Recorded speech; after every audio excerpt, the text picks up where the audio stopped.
বন্ধুরা, আমরা আজকে চলে এসেছি পশুপতি মার্কেটে। এখানে আমাদের আধার কার্ড দেখিয়ে ঢুকতে হয়েছে এবং আমাদের গাড়ি এখানে অ্যালাউড না, ওদের গাড়ি করে আমরা এসেছি। একটা গাড়ির ভাড়া 300 টাকা করে নিয়েছে, আমরা 6 জন করে বসেছিলাম।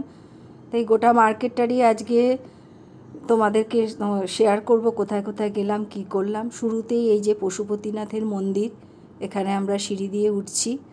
আমার সঙ্গে তোমরাও একটু পশুপতিনাথের দর্শন করে নাও।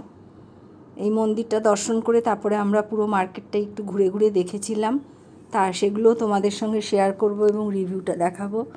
আমার এই ভিডিওটা ভালো লাগলে প্লিজ তোমরা লাইক, শেয়ার অ্যান্ড সাবস্ক্রাইব করে দিও।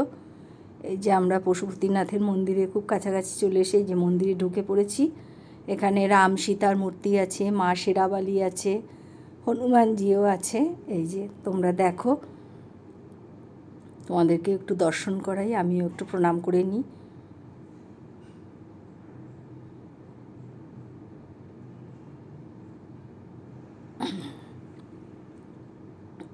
এই যে সমস্ত মূর্তি, এই যে পশুপতিনাথের মূর্তি দেখো তোমরা।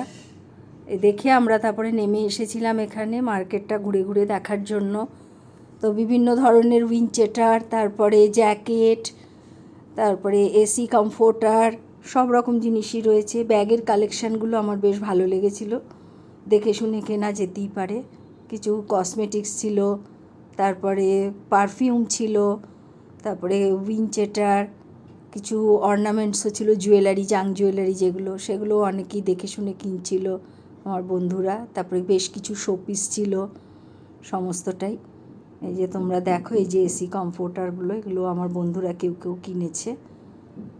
এই যে ব্যাগ এবং সমস্ত ঘর সাজানোর জিনিসপত্র, এগুলো অনেকে কেনাকাটা করেছে। মোটামুটি বলবো, খুব ভালো রিভিউ আমি দিতে পারলাম না এই মার্কেটটা ঘুরে।